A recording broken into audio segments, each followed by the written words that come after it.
and welcome to Stuart Saturday Live with me, your hostess, Andrea Zuvich, the 17th century lady. My guest today will be the award-winning historical fiction author, Margaret Porter. She'll be with us shortly.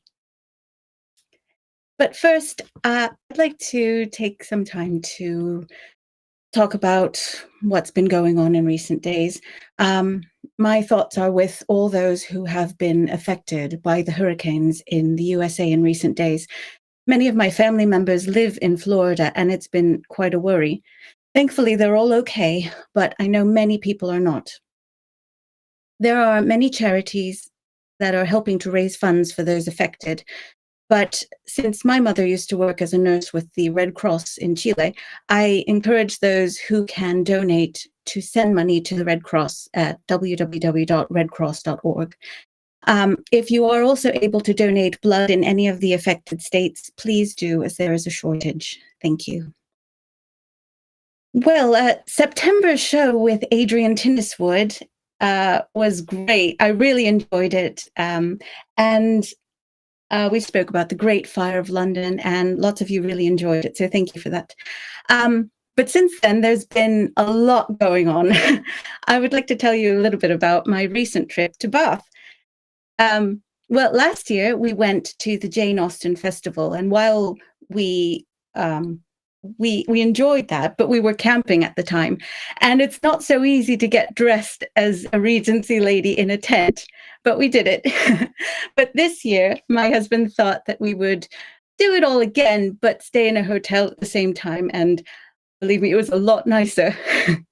As you can see, I'm in the red with the red umbrella on the right, and I was in the promenade with my daughter Juliet. And so this parade of sorts, it's a walk that goes from Holborn Museum, and it goes towards the circus, and then we made our way to the assembly rooms. And there were wonderful stalls set up, selling all sorts of things from costumes and undergarments and ribbons. And my daughter's wearing a lovely floral arrangement headdress by my friend Jane at Hats Period. She does wonderful, wonderful hats and floral headdresses. So check that out if you can. While we were there, we also went to the pump room and had a lovely afternoon tea and some of that warm water for which Bath has been renowned since ancient times. It has a peculiar taste, in my opinion, and Juliet amusingly refers to it as chicken water. So, we also visited Sally Lunn's shop, and that's really special because it was founded in 1680. So, of course, we had to go there. On previous visits to Bath, I'd only bought a few of the famous buns from their shop in the cellar, but this time I treated Juliet to lunch, and we both really enjoyed it. Following a morning shoot for an upcoming history documentary about a certain time period, my family and I visited Dereham Park, which is located outside of Bath.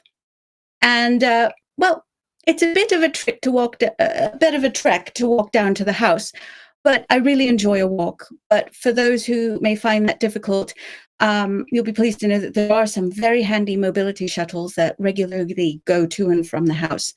And the house is great for any history lover, but for those of us who love the Stuart period in particular, it is a must. And you'll see a photo I took from the inside. They have portraits of several Stuart monarchs on the wall, as you can see that here. So we have Charles II and going on. But it was so nice to go and see that, because they have these display tables with 17th century sweetmeats and sugar cones and everything, and they have the amazing 17th century trompe-l'oeil. It's sort of trick painting. And the gardens are beautiful. So it's really, really, I recommend that highly if you're in the area. And finally, my book, Ravenous, which is a biography of Barbara Villiers, Charles II's most infamous mistress, is now out in the USA, and I'm delighted to see that there are very positive reviews there already.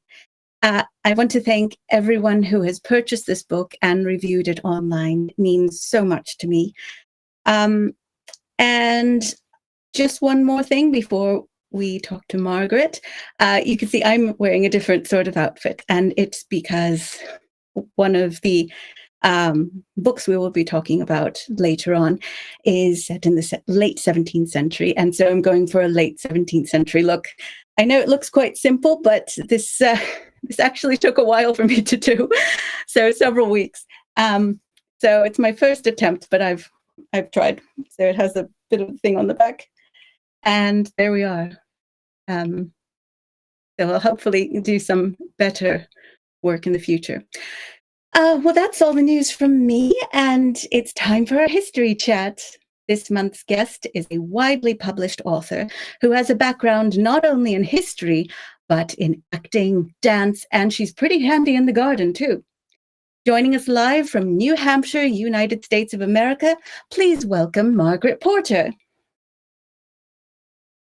Hello, Margaret. Welcome. Hello. Thank you very much. It's lovely to be in your drawing room or library, whichever. You are so appropriately attired for our conversation today. I love the headdress. Well, it's an honor of you being my guest today. Oh, thank you. We're gals and pals today. Yes. Wow. Well, it's great to have you on the show.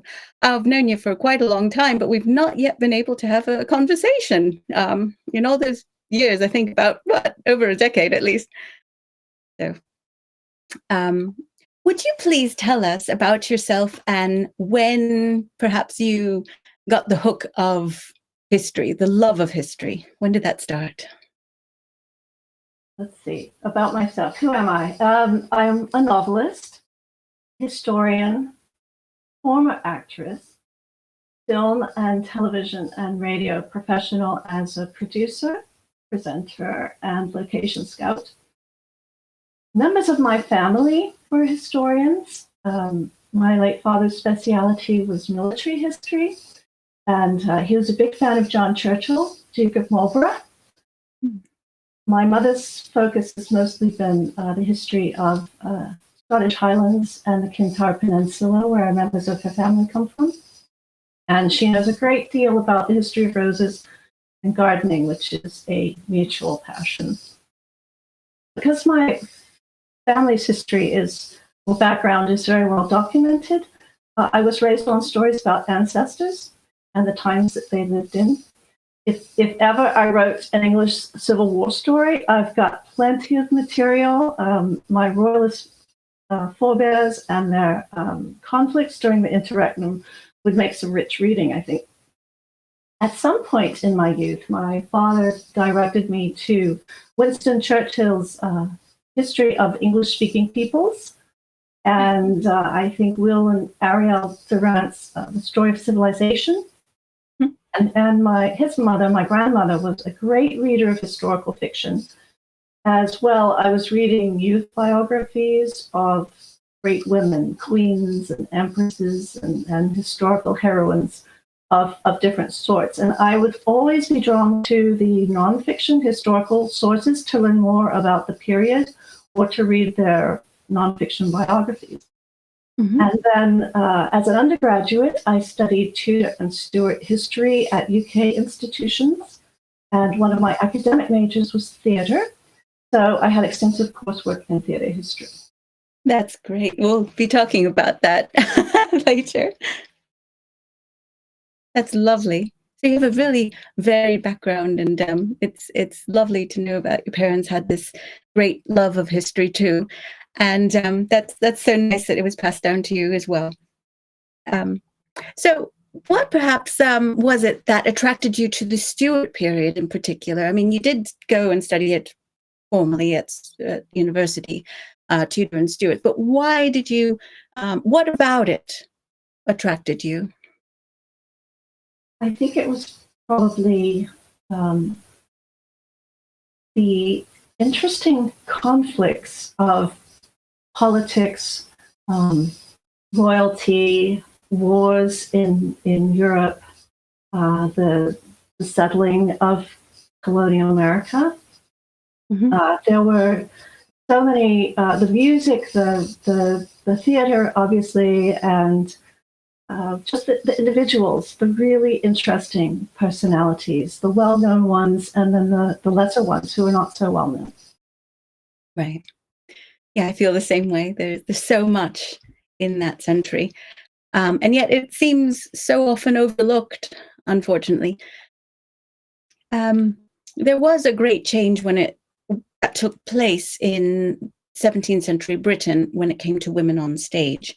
We tend to take actresses for granted now, but there certainly was a time when it was frowned upon, if not also illegal, for a woman to perform on a public stage.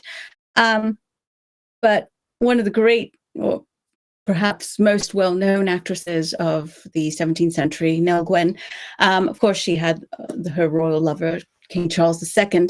And during his reign, women were allowed to act in public.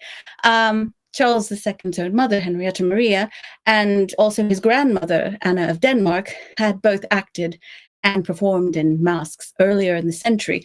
So it's not very surprising that this monarch allowed women to act finally. But there were, of course, those who thought it most unseemly for women to act. One, for example, was William Prynne, who was quite damning about it all in his History of Mastics, wasn't he?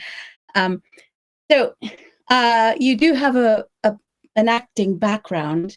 I do, to a certain extent, not as much as you, of course, but has this background helped with your writing?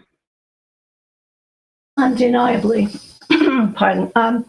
I began my stage career at age 10 in major productions. So I really grew up on stage and backstage. And at one point, when I was older, I was working with a director who required extremely detailed character biographies. So when performing in period plays, I was required to delve into the social history, to create these individuals' backstories and reading biographies.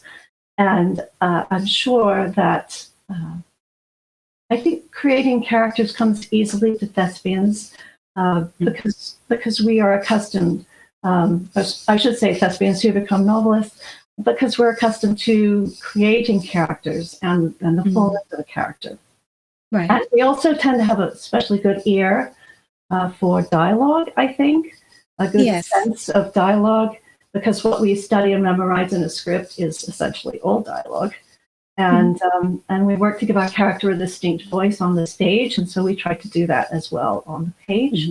And then, as you know, and I have experience wearing period garments, makes a huge difference in your sense of how people of the past dressed, the layers that they wore, the way that they moved, whether their movements were restricted or not, what they wore in specific social settings. And also, really importantly, in my theatrical training, I did a great deal of training in styles of acting, everything from Greek drama to medieval mystery plays to Shakespeare to Restoration to Georgian theater. And that was certainly useful when I write novels that are portraying stage performers of the past, the nature and style of performing and what their lifestyles were like. That's brilliant. You had also a varied amount of different, as you just mentioned, you had different Shakespeare and Greek theatre work. When it came to 17th century plays, have you ever done any of them? And if so, which parts did you play? I have indeed. The Country Wife by William Wycherley as Alethea.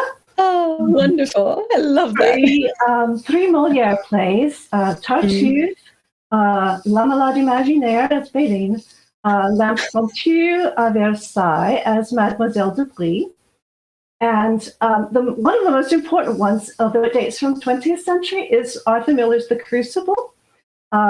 Oh, Little did yes. I know, when I was shrieking and wailing as a supposedly demonically possessed young woman, that I would one day marry a man who came from a prominent family in Salem Village, which is now Danvers, Massachusetts, and he is a descendant of one of the witch trial judges.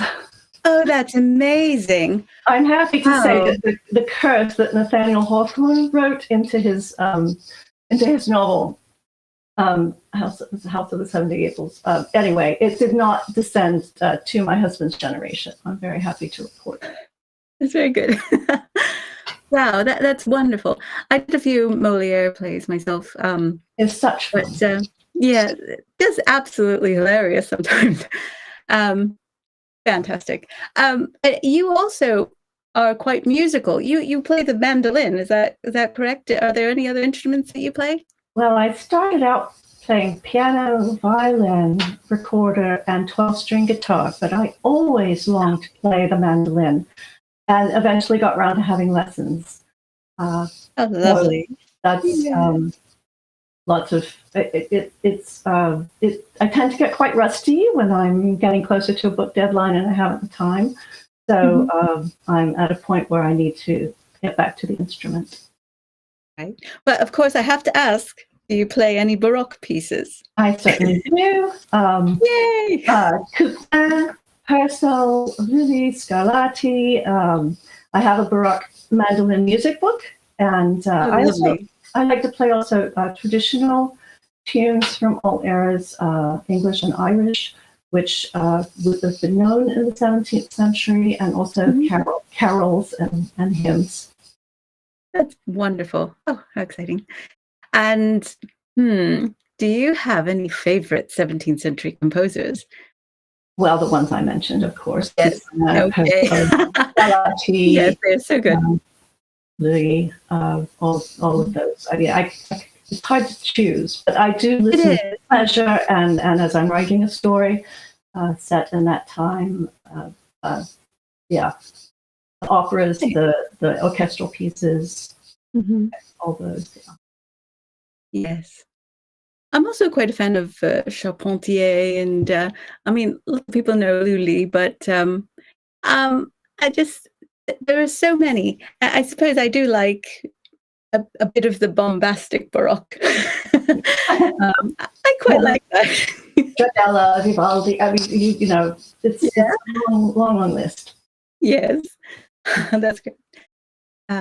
But you're not only musical, but you also like dance. I mean, you have a love of ballet, of course. Is that that correct? Yeah. That is correct. From childhood through graduate school, intermittently sometimes I had dance classes, or I danced in plays or musical plays, period plays. And my daily exercise workout is a combination of ballet movements and Pilates. So I still, I'm not engaged in classes at the moment. There's no way to fit that into my schedule. I've studied ballet history extensively for pleasure and for my novels. And I've read more dancer biographies and autobiographies than I can possibly count. I've written, as for characters, I've written an 18th century opera dancer heroine who is fictional, and the protagonist of a future biographical novel is a famous European opera dancer of the 18th century. Oh. And my next contemporary heroine is a dancer as well. Oh, that's lovely. And this love of dance brings me to my next bit. Your book, The Myrtle Wand, which is set in 17th century France, is a retelling of the classic ballet Giselle, with characters from that story plus figures from Louis XIV's court. Would you tell us, please, about how you came to write this book, please? Yes, it was magical. I mean, it's magical to me. As magical and mystical, I think, as the ballet itself. I happened to see a production of choreographer Alexei Ratmansky's historic recreation of the ballet Giselle using the original libretto and most of the surviving original choreography. Wow. And this is a Giselle with a twist, and that twist is the presentation of Princess Bathilde, who happens to be betrothed to the incognito Duke, whom Giselle falls in love with. And in the original ballet, Mathilde was lovely and generous and kind, and not at all the jealous bitch that she became, that she somehow evolved into in the typical traditional modern versions of Giselle. And I was so intrigued by her persona and her character as presented in the original story, and even more so by her unexpected appearance at the conclusion of the ballet and her representation of the theme of redemption and reconciliation. So I sort of filed that away. Oh, isn't that interesting? And watched and rewatched the ballet. I never ever expected a novel to emerge from this little obsession of mine. But after writing 2 Golden Age Hollywood biographical novels, I really wanted to, and I for a long time wanted to write another 17th century novel, and I wanted it to be set in France, and I wanted it to be set in the earliest part of Louis XIV's reign, before he developed Versailles and the whole court culture there. Right. So the Myrtle One was a late pandemic project, and I gave the characters a backstory. I placed Bathilde's family chateau in the part of France that I know best, where some of my ancestors lived, in the region around Poitiers and Niort. And most importantly, I let my imagination supply me with the answer to the burning question of what happened to Bathilde and the Duke after the end of the ballet. And the story just flew. I think I tend to be a slow-ish writer, especially if I'm writing biographical fiction with lots of research. And the first draft of The Myrtle One was done in 4 months, which I still can't believe. And of course, the editing process took much longer. But it was just a story that gave itself to me, and it was really such fun to do. Well, that's amazing that it was 4 months to write, because when I was reading it, I think it was last year now. Gosh, time goes by very quickly, but I noticed that it's very well crafted and it's just elegant. That's the only word I can use to describe it. You have a great elegance of prose, and that's very, very striking, because it's not something that I come across very often these days in novels. And so I find your writing just beautiful. And so, yeah, that's my 2 cents there. Well, thank you. That's lovely of you to say, and I do appreciate the review that you posted on your website. It was so gratifying. And you tried to suit the style to the story. So obviously a 17th century France story the style of writing is a bit different than it is if you're writing 1930s Hollywood. But thank you so much. That's very kind of you. I look forward to reading your 1930s Hollywood novels as well. Briefly, can you just mention the 2 Hollywood novels that you've done recently? Certainly. The first one I did was Beautiful Invention, which is a novel about actress Hedy Lamarr, and takes her from her background as an aspiring film actress, and rather a scandalous one, in Vienna prior to its annexation by Hitler. And she had a marriage with a munitions manufacturer who was one of the richest men in Europe. And it was not a happy marriage, but she was very clever, and she paid attention to some of the technological discussions at their dinner table. So after she fled to Hollywood, while she was starring in films at mostly MGM, she co-invented the technology that is the basis for what we have as Wi-Fi, Bluetooth, satellite technologies of all sorts. And that was an amazing story to write. She was a remarkable woman of beauty and brain. And then the other one was Limits of Limelight, which is the story of movie star Ginger Rogers' first cousin, the amazing Phyllis Fraser, who was whisked away from Oklahoma City by her first cousin Ginger and her aunt Leela to be taken out to Hollywood to become a starlet. And she did indeed work at RKO Studios, but she went on to have an even more illustrious and important and effective and influential career. And although it doesn't actually appear in the novel itself, she worked very closely with Theodore Geisel, who was Dr. Seuss, and helped to create the Cat in the Hat books and all of the other early reader books with Dr. Seuss as an editor and so not exactly a co-author, but anyway. So she went on to have a great career in literary. And so I always appreciate stories about women who go from being actresses to being writers or editors or something. So that was a fun story to tell. Lovely. Well, I look forward to reading those. But I'd like to now turn to another book of yours. It's an earlier work. It's called A Pledge of Better Times, and it begins during the reign of Charles II. Would you please tell us about this novel? Yes. This was a book of my heart and always will be. It's a biographical historical novel with 4 primary characters. Charles Beauclerc, who was the first Duke of St. Albans, who was the illegitimate son, obviously, of King Charles II and actress Nell Gwynn, who we spoke of earlier, and his wife, Lady Diana de Vere, who was a court beauty, and those are her parents.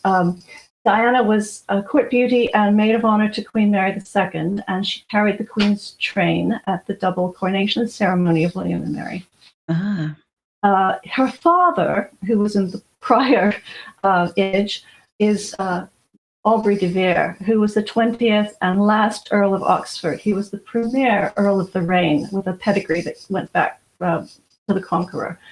He was a very close friend of Charles II and James II, which of course caused conflict for him in the run-up to the Glorious Revolution. But he was very much a Protestant and supported the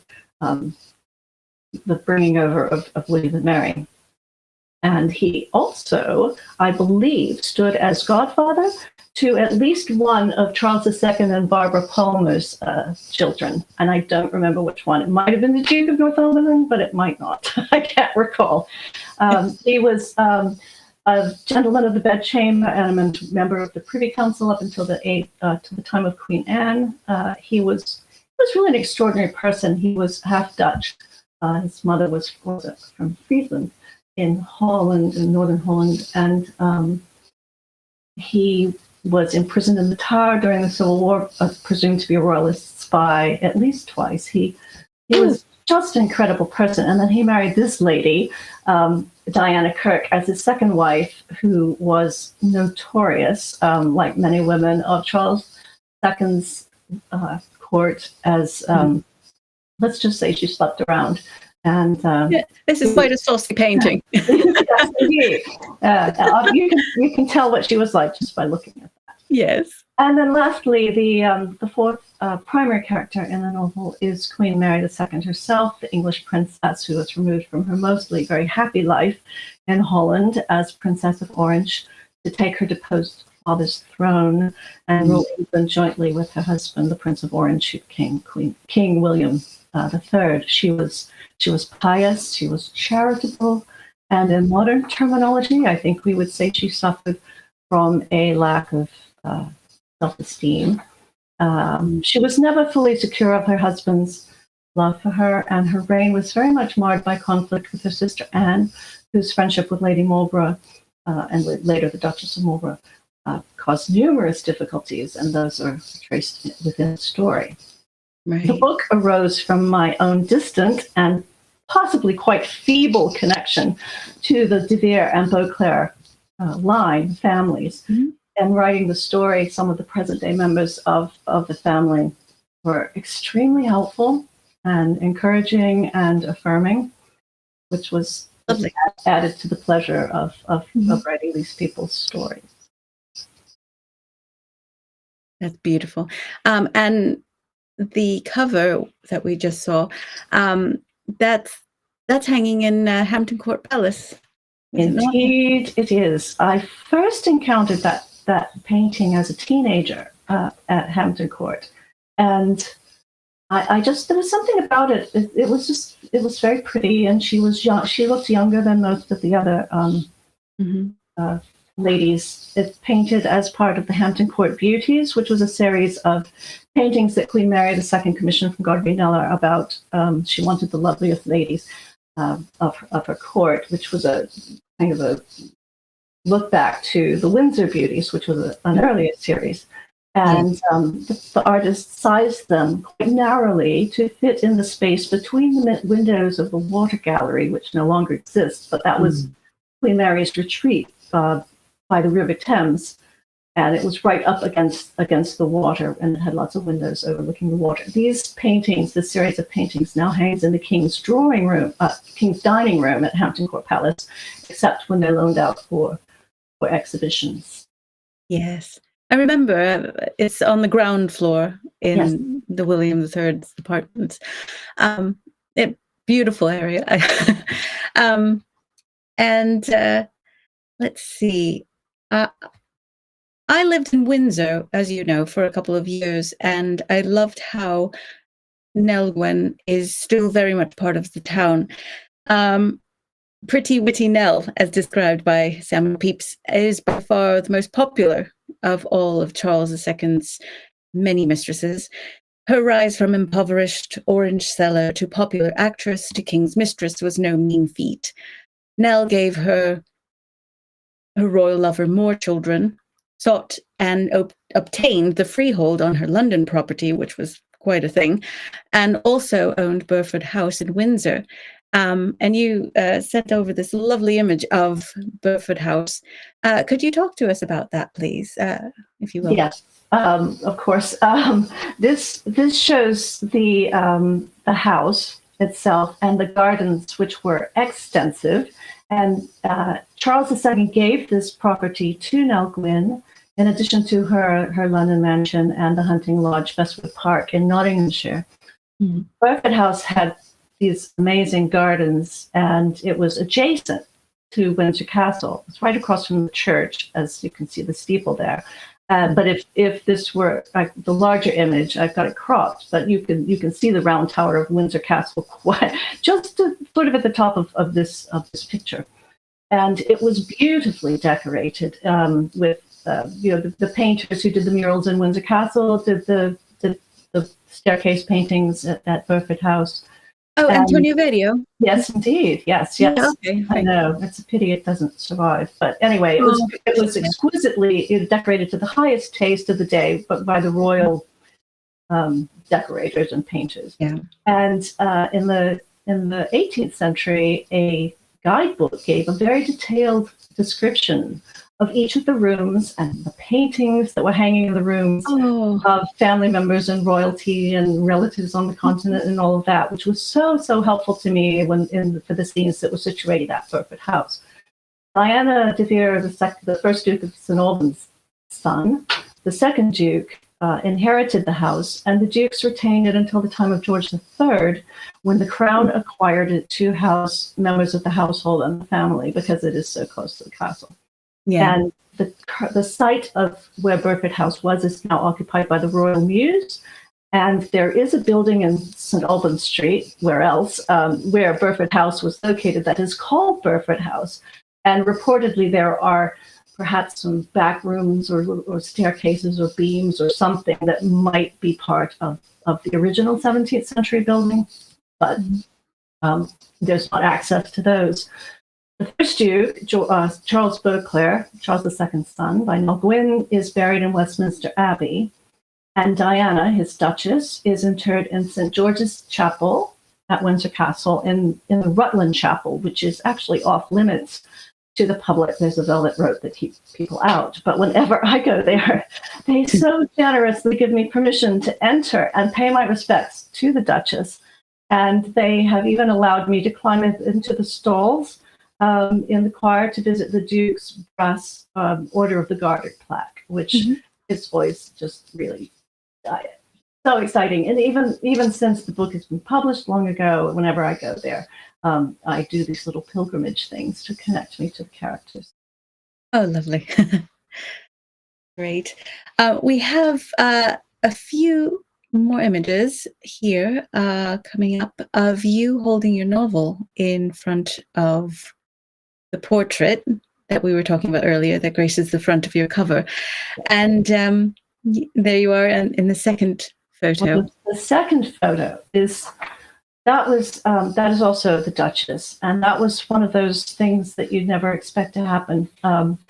When we were based in Bristol, we often visited Berkeley Castle in Gloucestershire, and I knew that there was a portrait of the Duke there later in life by either Godfrey Kneller or Jervis. Anyway, it was sometimes perhaps misattributed. Anyway, I knew it was there. I had a friend who worked at the castle. I said, I'd like to come and see the Duke's portrait. And he says, well, it's in the private family part of the castle, but I'll ask Miss Barclay, who was still the elder one, who was still alive at the time, if we can give you access to come. And he did, and they did. And we went up, my husband and I, into up a secret stairway at the castle and into a private area, into a relatively dim little corridor. And so I'm extremely excited. There's the Duke in a beautiful red coat with long hair or wig, dark hair, looks just like his father, although he had his mother's little round chin and pale complexion. And next to that painting was the Duchess, Diana, his wife, at a later time in the early 18th century. And I didn't know it was there. No one told me it was there. They might not have known it was there. And I was just absolutely over the moon. I couldn't believe it. I came looking for the Duke. I found the Duchess, and it was just a very special moment. And one of those things that you don't know is going to happen, but when it does, you just get really excited. As you can see from the way I'm smiling in the picture. Yeah, you got a very nice smile. Yeah, but I know what you mean about that feeling when you go off somewhere and you think, oh, I'm going to look at something. Same thing happened to me when I was researching for Ravenous, and I went to Chatsworth, which is it's fairly local to where I live here in Derbyshire. But I went because I contacted them and asked if they had anything about Barbara Villiers, and they said, well, we don't really have much. There might be some papers about her daughter. And I went there, and I thought, well, I might as well, since it's local. And I sat down, and it wasn't what they said. It was copies of letters sent by Charles II about Barbara. And so a whole area just blew up there, and I was thrilled. So it's that wonderful thing. And I know how you feel, because it's the same thing where you go somewhere and then you're just struck by this newly discovered thing that you've come across, and it's wonderful. You can't beat it. The other time it happened, sort of. I this was expected, but when Diana de Vere's portrait that hangs at Hampton Court Palace was taken to the exhibition, was used for the exhibition. I think it was called the Beauty, Power, and whatever it was.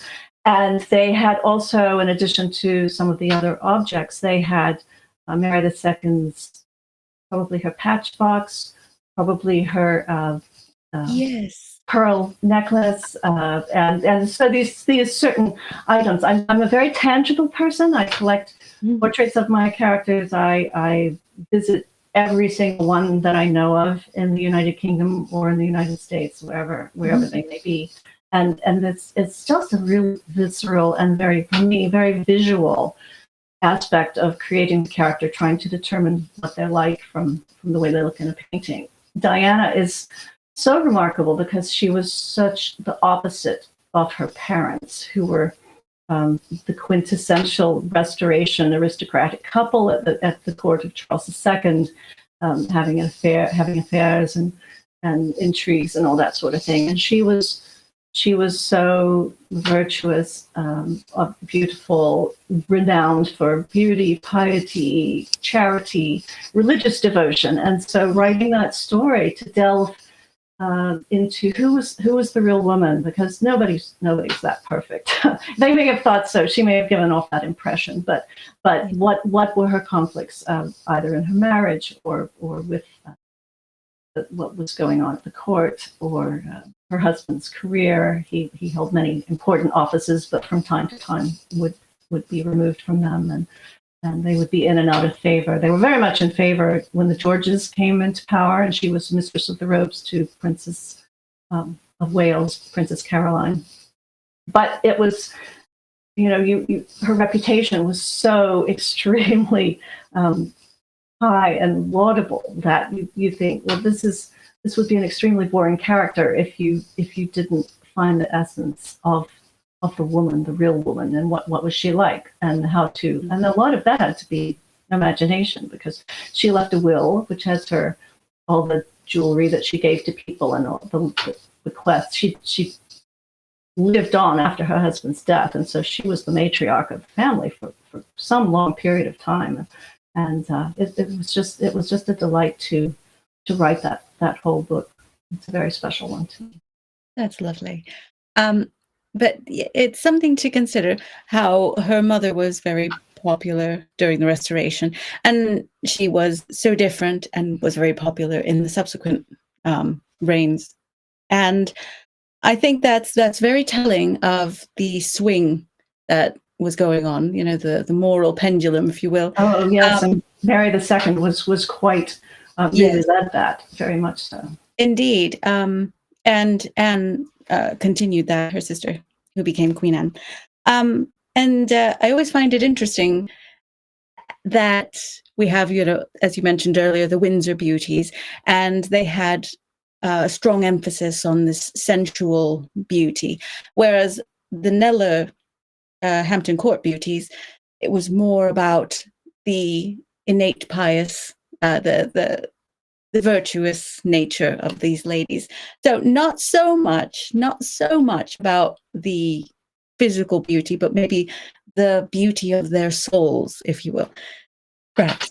Yes, and Mary II chose the most beautiful and virtuous. I mean, that was part of the charge to and choosing these women. Interestingly, and this is probably speaks to the fact that Diana's sisters were most likely sired by other men, Sir Henry Sidney and Ralph Montague. But her sisters, Charlotte and Henrietta, were chips off the old block and lived by their beauty, which is a way of saying that they were rather notorious and quite unlike the estimable Diana was a duchess. Neither of them married. I believe they were probably, they gave their favors freely.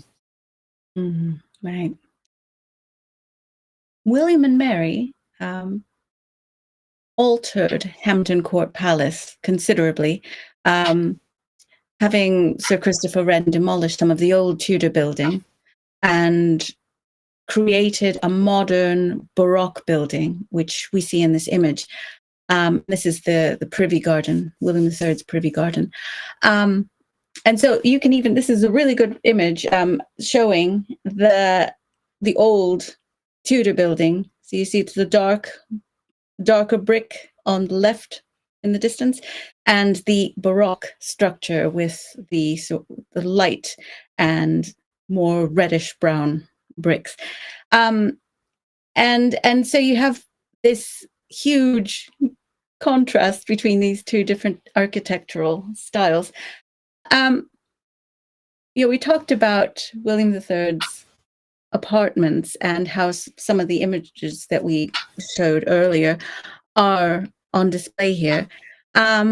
It's worth mentioning as well that quite a lot of the Windsor beauties that we described earlier are also on display there, I believe in the Communications Gallery. But it's a wonderful place to visit. And of course, I think many people who do travel to London would like to go to Hampton Court Palace if they're history buffs. When was the last time you visited Hampton Court? Because I think there's there are new exhibitions. I think I haven't been in a few years actually, even though I live in the UK. But yes, well, it would have been before the pandemic. There were a few years where we were not going over, so I've not been since then.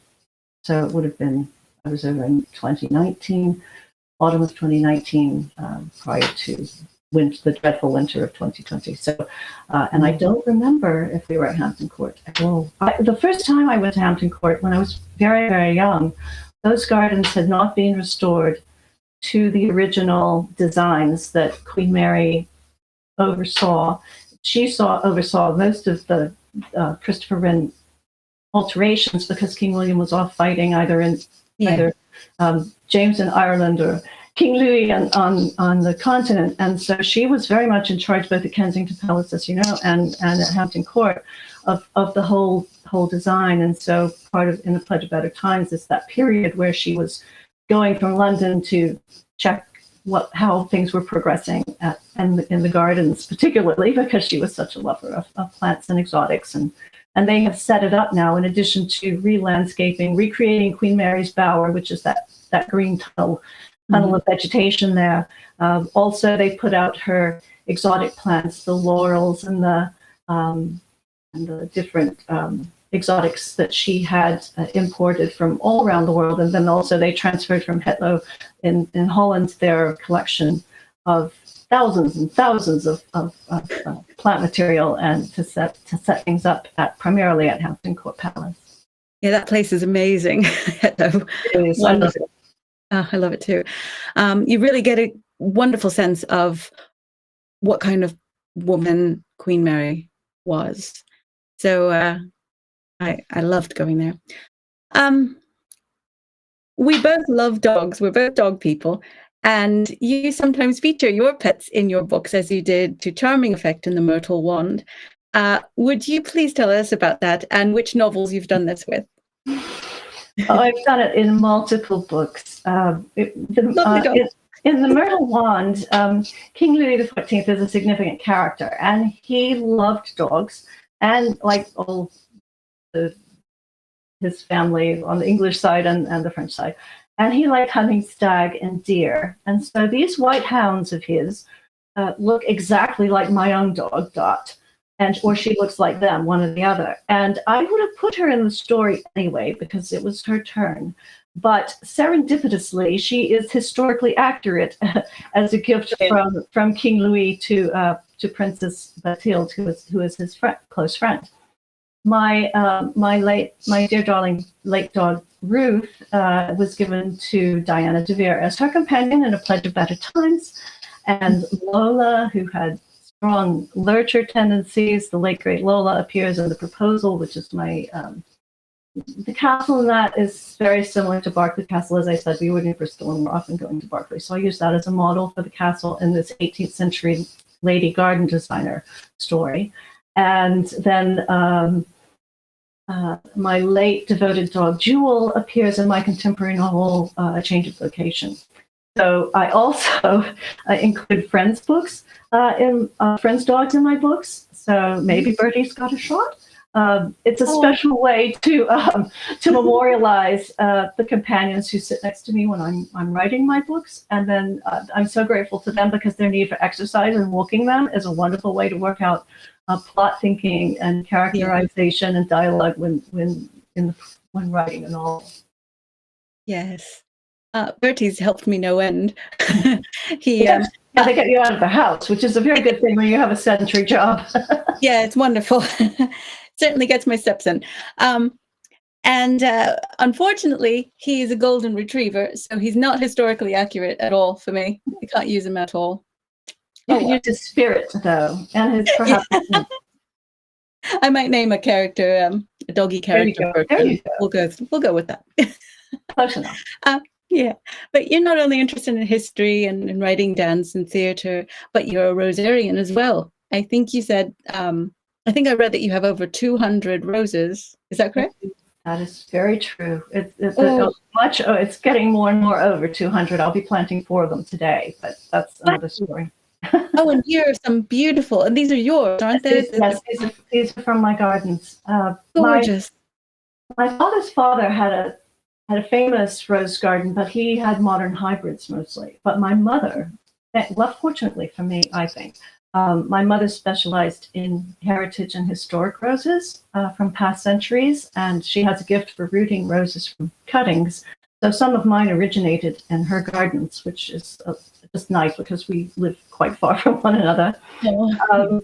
Of the more than 200, about a quarter or a little more of them are antique roses. These are the oldest varieties, the Alba, the Provence, the Centifolias, which are those blousy, full blossoms that you see in Dutch and Flemish and French flower paintings of late 17th century, mid 17th century. And they're so beautiful. And before the 18th and early 19th century, there was really only one rose that would rebloom throughout the year. And that was the famous Quatre Saisons, or the Four Seasons rose. And it was probably quite ancient. They think it might have gone back to Roman times even. And that book, that rose appears in multiple books because having a reblooming rose is a nice thing to do. And if there's only one choice, you have to go with what you can to be historically accurate. But it does feature in my 18th century lady garden designer novel. And it was an element, much to my interest and surprise. Well, not surprise. It was featured in the film A Little Chaos, which has Kate Winslet as a 17th century lady garden designer, as the gardens of Versailles are being created, and in which she co-stars with the late Alan Rickman as King Louis XIV. And so the Quatre Saisons rose, which in that picture is the one on the upper right-hand side with the two flowers up at the top. And it's just a lovely rose, very fragrant. I live in a very harsh climate, so I can honestly say that it's not a Four Seasons rose where I live. It is a four-season rose in other parts of the world and places to the south of here. But for me, it's about a three-seasons rose, but it's still Quatre Saisons. Man, and what a lovely shade. Yes, well, and yellow roses and orange roses and some of the colors were not typical to the period. So when I see period films and if it's a set in the 15th century and someone has Queen Elizabeth I, a yellow rose, I have to bite my tongue.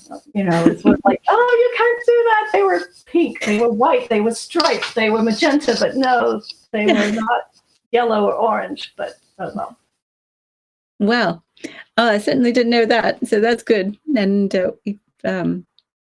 you've educated us very well on that. And beautiful roses. Oh, I can imagine the smell. I'm nowhere near as many, but I have, a very small garden, but I've filled it with roses. So they're new, modern hybrids, but they work. The hybridizer, the late David Austin, was wonderful about recreating those old-fashioned forms and the old-fashioned intense fragrance. And they do rebloom consistently. Mine go even into December sometimes. So that's the advantage of modern hybridization. Yes, fantastic. Okay, final question. This is the one I like to ask everyone.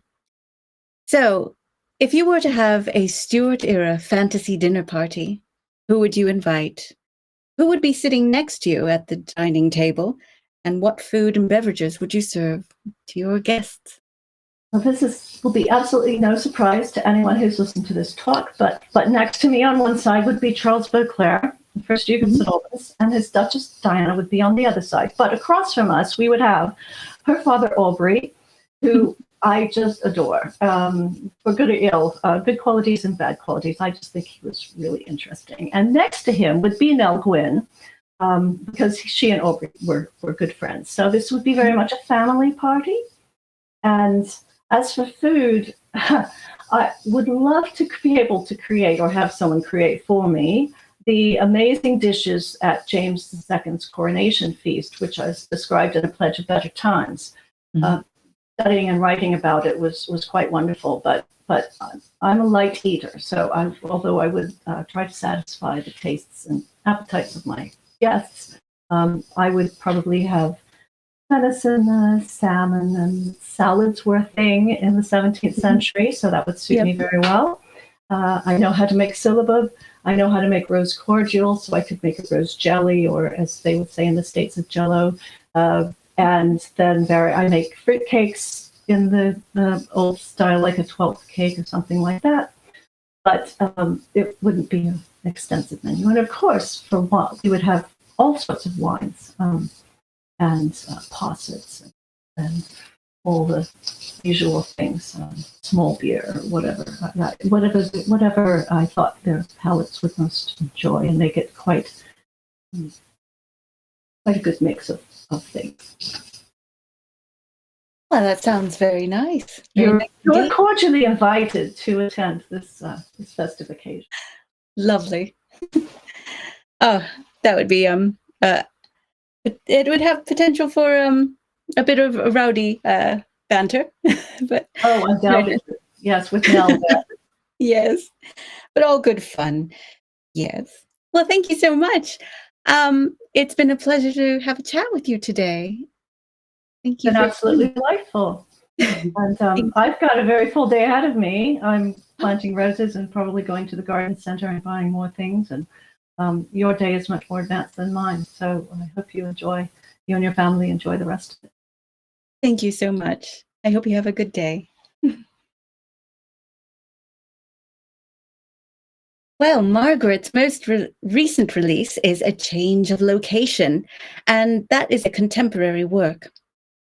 And I can see there's a doggy on the cover. Oh. Well, thank you so much. It's been a pleasure to have your company today on Stuart Saturday Live. I hope you all have a wonderful weekend. And don't forget, until next time, keep it Stuart. Bye.